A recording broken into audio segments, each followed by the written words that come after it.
वो कौन से ऐसे पहलू हैं जिनको सही मानों में हमें लिफ्ट करानी चाहिए और उनकी हिफाजती तदाबीर अपनानी चाहिए, और वो कौन से पहलू हैं जिनमें हम खामखा अपनी एंग्जाइटी और स्ट्रेस बढ़ाते रहते हैं? इन दोनों में कैसे फ़र्क करें? अच्छा, एक तो गाइडलाइंस हैं जो कि सारी दुनिया की तरफ फ़्लो करती हैं, जो WHO की गाइडलाइंस हैं, एडवाइज़री है। और उन गाइडलाइंस को तो 100% मनोइन जो है ना उनको फॉलो करना चाहिए। लेकिन गाइडलाइंस के अलावा बहुत सारी चीज़ें हमारे माशरे में हो रही हैं जो कि गाइडलाइंस के ज़ुमरे में बिल्कुल नहीं आती। जैसे कि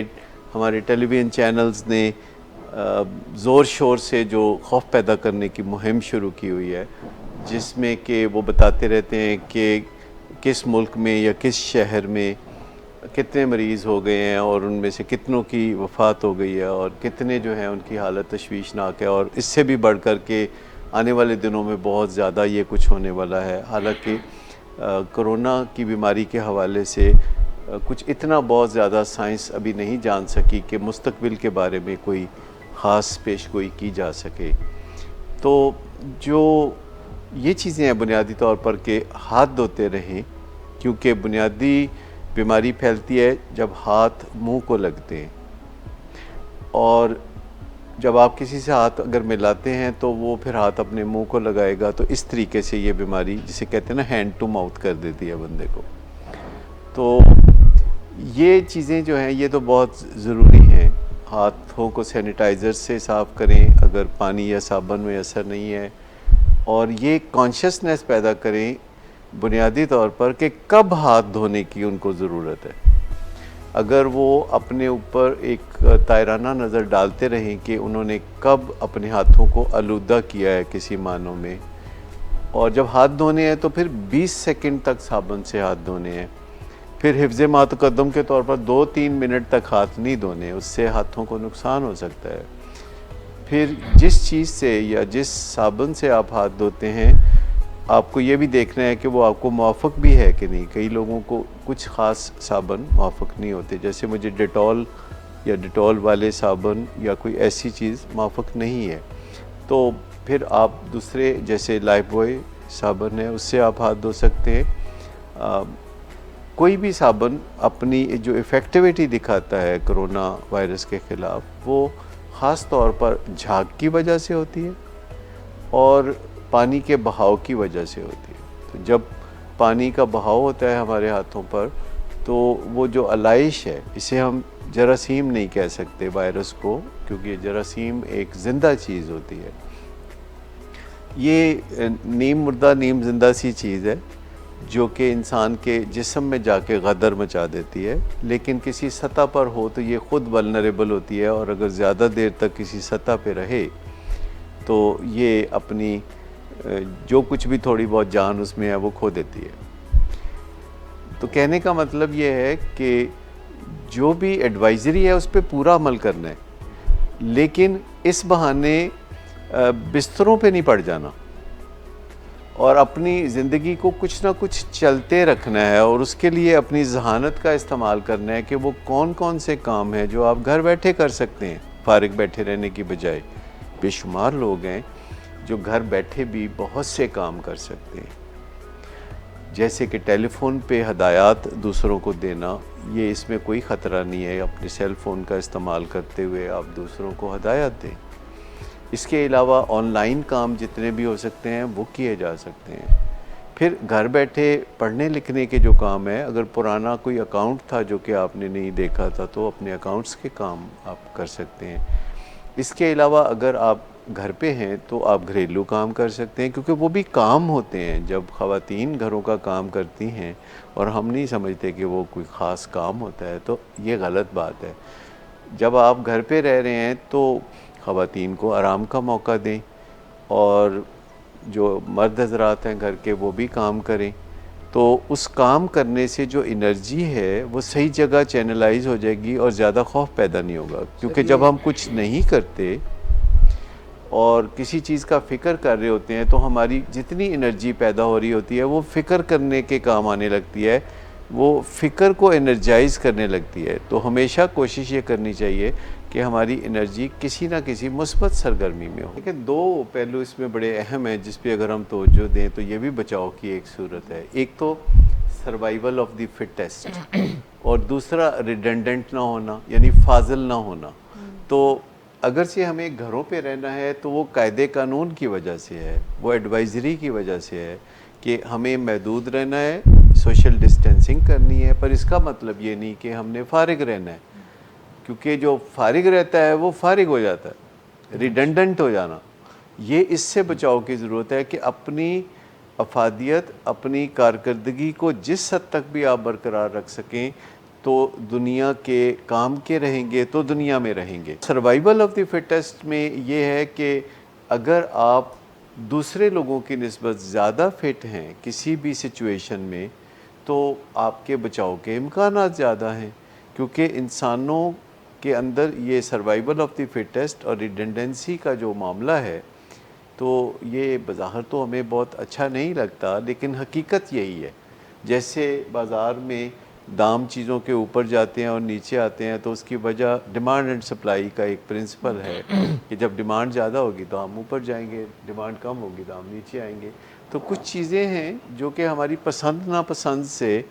इस दुनिया में नहीं होती, बल्कि वो हैं इस दुनिया का चलन ये है। एक सेरेनिटी प्रेयर है जिस प्रेयर ये है कि may God give us the strength to accept the things that we cannot change and change the things to change the things that we can and the wisdom to know the difference. तो corona का आना was not in our control, वो एक चीज़ थी जो एक आ गई। अब हमने ये देखना है कि हमारे कंट्रोल में क्या चीज़ें और हम किस तरह से इसको ठीक कर सकते हैं। एग्जैक्टली आपने जो कहा कि आजकल हमें देखना है कि क्या चीज़ हमारे बस में है और कौन सी चीज़ उसे कर गुजरें और कौन सी चीज़ है जो बस में नहीं है उसे सुकून से एक्सेप्ट और नॉलेज के जरिए ये पता करें कि हम किन चीज़ों को चेंज कर सकते हैं, विजडम के जरिए नहीं चेंज कर सकते। यानी यही हमारी विजडम का तकाजा होगा कि हम अपनी विजडम से जान लें कि ख़ास तौर पर आजकल के दिनों में हम अपनी अफादियत को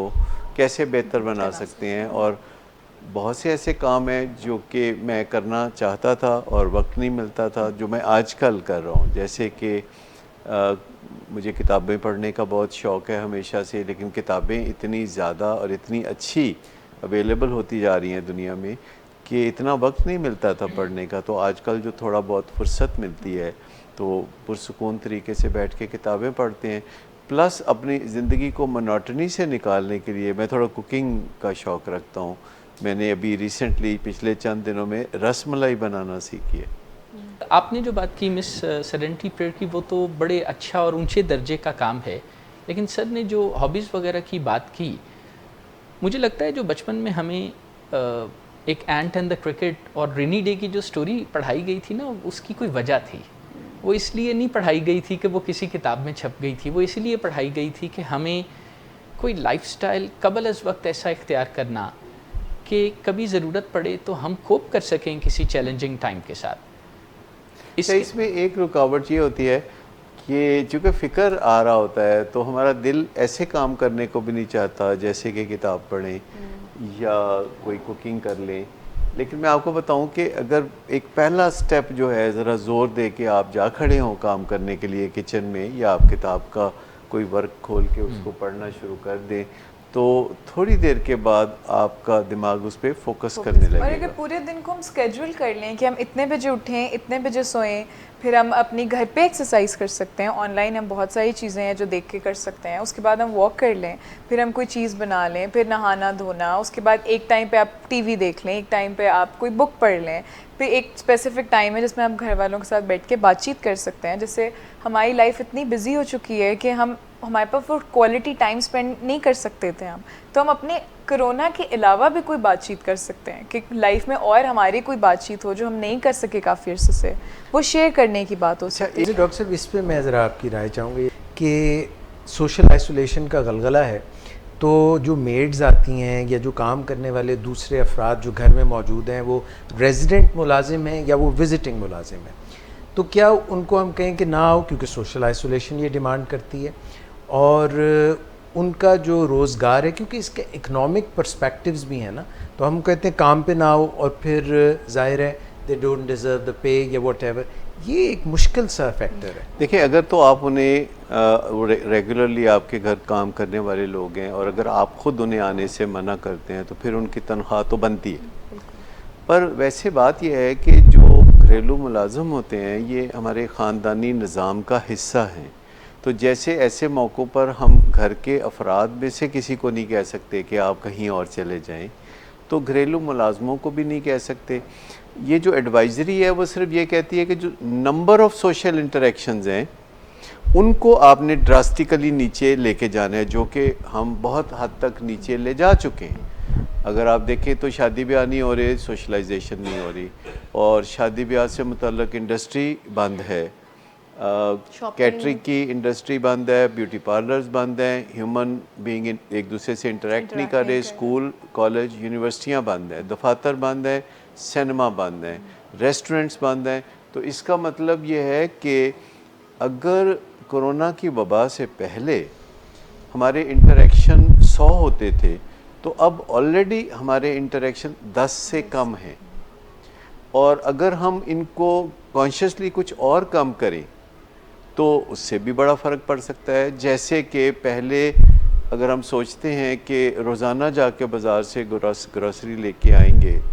तो फिर हम अगर हफ्ते में एक दिन ग्रॉसरी लाना शुरू कर दें, ये नहीं कि महीनों का ज़हीरा करना शुरू कर दें, लेकिन इस नज़रिए से कि हमें बाज़ार ना जाना पड़े और दुकानदार को हमसे इंटरेक्ट ना करना पड़े और हमें दुकानदार से ना करना पड़े। फिर मैंने देखा कि दुकानदारों ने भी अपने काउंटर से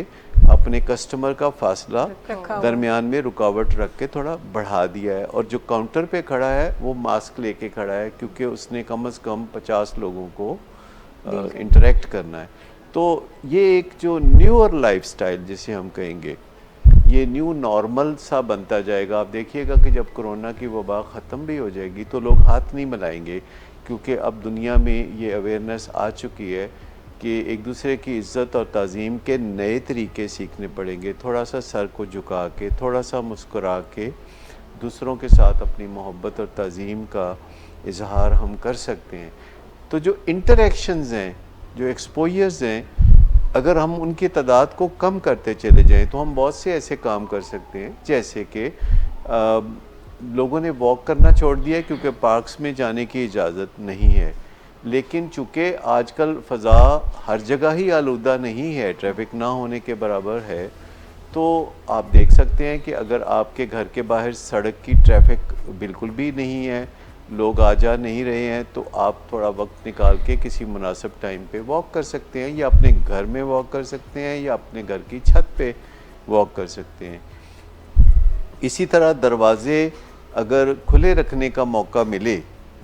तो बंद रखने की बजाय दरवाज़ों को खुला रखें, ताकि डोर नॉब को पकड़ना ना पड़े, खोलना ना पड़े, फ्रेश एयर भी आ जाएगी। फ्रेश क्योंकि एयर जो भी आएगी। पिछले 1 साल में हमारा पिछले 6 महीने पहले एयर इंडेक्स था, पाकिस्तान की बात बता रही हूँ, 160s में था, जो कि अब क्योंकि कोरोना की वजह से फैक्ट्रीज़ नहीं हैं, प्लास्टिक का यूज़ इतना ज़्यादा नहीं है, व्हीकल्स इतनी यूज़ नहीं हो रहे हैं, जिसकी वजह से एयर इंडेक्स जो है वो 60s में आ गया। इतना ड्रास्टिक चेंज आया है, तो एयर इस वक्त इतनी क्लियर है कि अगर आप वॉक करें तो वो हमारे लिए बेनिफिशियल है।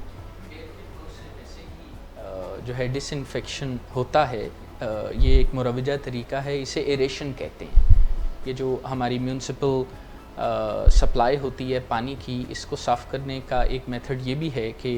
वो पानी को हवा में पंप करते हैं, and when it comes in contact with the oxygen in the air it gets disinfected. तो एरेशन यानी हवा का गुज़र होने देना, ये एक अच्छी इन्वायरमेंट को, साफ़ सुथरी इन्वायरमेंट को क्रिएट करता है। ऑल्सो जब आप किसी भी ग्रीनरी के बीच में अपना थोड़ा टाइम स्पेंड करते हैं, जैसे हम डीप ब्रीदिंग की बात करते हैं, तो उससे एक तो हमारी इम्यूनिटी बेहतर होती है। ऑल्सो जो हम बहुत ज़्यादा स्ट्रेसेस हैं, क्योंकि इस वक्त फारिग हैं लोग, हर टाइम न्यूज़ सुन के, वो स्ट्रेसेस जो हमारे अंदर आ रहे हैं, हम उसको डीप ब्रीदिंग के थ्रू भी ठीक कर सकते हैं, और वो एक बहुत कामिंग इफेक्ट देता है जब हम ग्रीनरी में ऑक्सीजन में अच्छी डीप ब्रीदिंग करें। डीप ब्रीदिंग से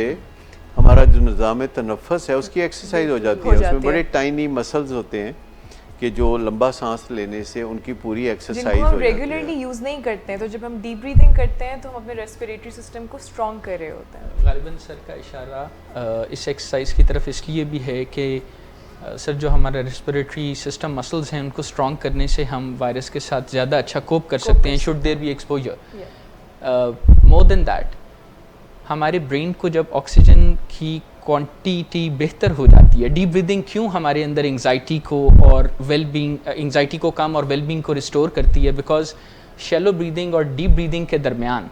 ब्रेन में ऑक्सीजन कंसंट्रेशन में 6 to 8 टाइम्स का फ़र्क देखा गया। This was a study done in Harvard medical school in 78।